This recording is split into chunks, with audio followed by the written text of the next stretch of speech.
मित्रों, वासना एक इतनी खतरनाक चीज होती है कि जो इसके चक्रव्यूह में फंस जाता है, जो कामुक व्यक्ति होता है, वो उसके सामने न उसके बच्चे हैं, न बीवी है, न परिवार है, कुछ नहीं होता है।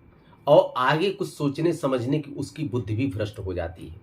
उसका भविष्य क्या होगा, परिवार बिखरेगा कि नहीं बिखरेगा कि बनेगा, आगे के बारे में सोचने समझने की क्षमता खत्म हो जाती है। और वह निर्णय ले लेता है जिससे निश्चित रूप से परिणाम आगे आने वाले समय में भयावह होता है।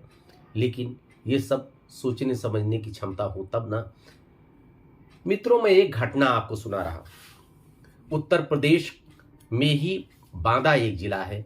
45 वर्ष का एक अधेड़ कह सकते हैं, राजकिशोर, उम्र जिसकी ढल गई, 45 के ऊपर हो गई, जिसकी लगभग 23 साल पहले शादी हुई थी। उसके 2 बेटे थे। बड़ा बेटा लगभग 23 वर्ष का और दूसरा बेटा लगभग 19 वर्ष का। 2 बेटों को पिता, मतलब जिसके बेटे ही युवा हो चुके हैं, 23 और 19 वर्ष में पहुंच चुके हों, उसको इतना खतरनाक निर्णय नहीं लेना चाहिए था। उसने किया क्या कि उसने दूसरी शादी के लिए सोचा।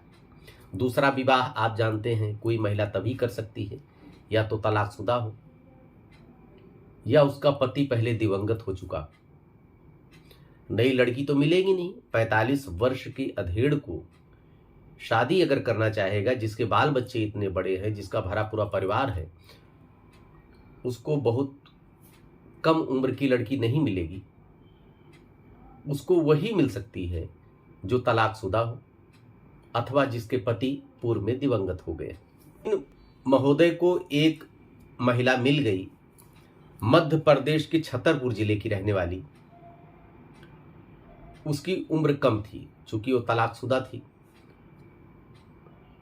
तलाकशुदा मतलब मुश्किल से उसकी उम्र 20 से 23 साल के बीच में थी।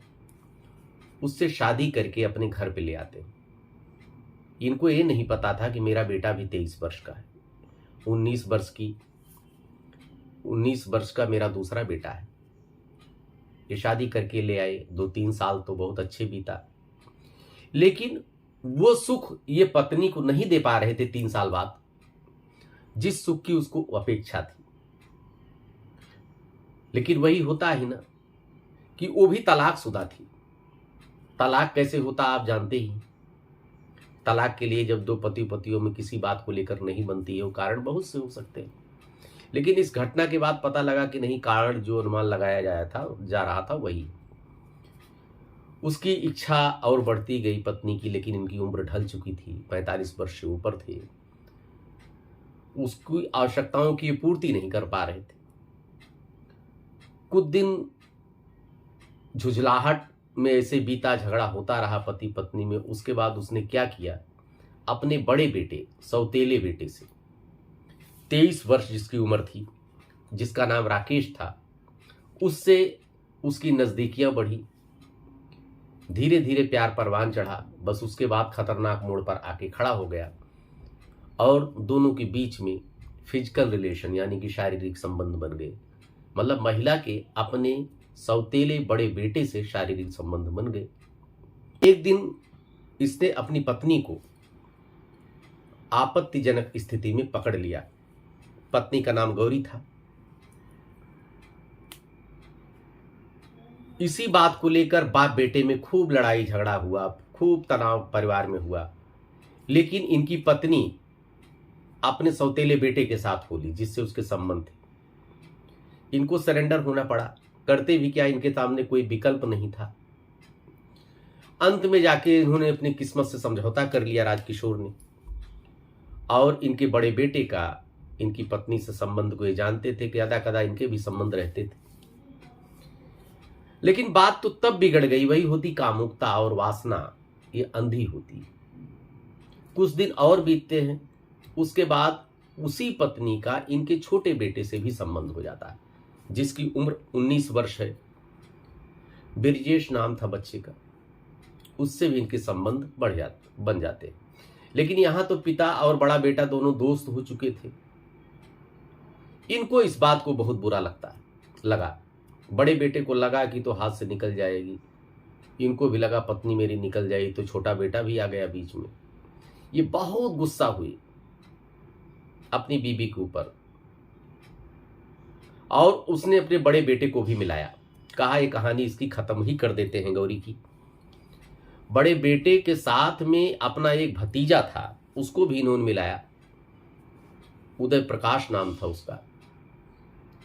और तीनों लोग गौरी को साथ में लेते हैं, किराए पे गाड़ी करते हैं, लेके जाते हैं कि चलो कहीं चलते हैं, बहाने से ले जाते हैं बाजार में। बाजार के पहले ही एक सुनसान स्थान पे ले जाकर तीनों लोग ईंट से कूच कूच करके गौरी की हत्या कर देते हैं। हत्या करने के बाद उसके शव को फेंक देते हैं, बोरे में बांध करके नदी में। बाद में शव मिलता है तैरते हुए, पुलिस इन्वेस्टिगेशन होता है, अरेस्ट किए जाते हैं तीनों को सजा मिलती है।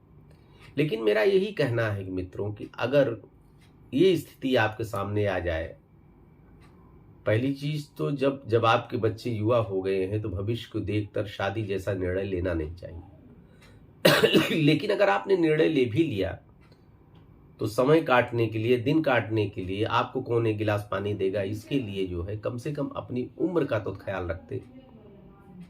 इनको ये पता होना चाहिए तक भविष्य मेरा क्या होने वाला है। अंत में परिणाम सामने आ गया। इससे निवेदन है मित्रों, इस तरह का भयावह निर्णय न लें जो आपके परिवार के लिए, समाज के लिए बहुत ही गलत हो। और ये परिस्थितियां जो इनके साथ पैदा हो गई राजकिशोर के साथ, वो किसी के साथ न उत्पन्न हो। ढेर सारी शुभकामनाएं। देखते रहिए अयोध्या दर्पण। धन्यवाद।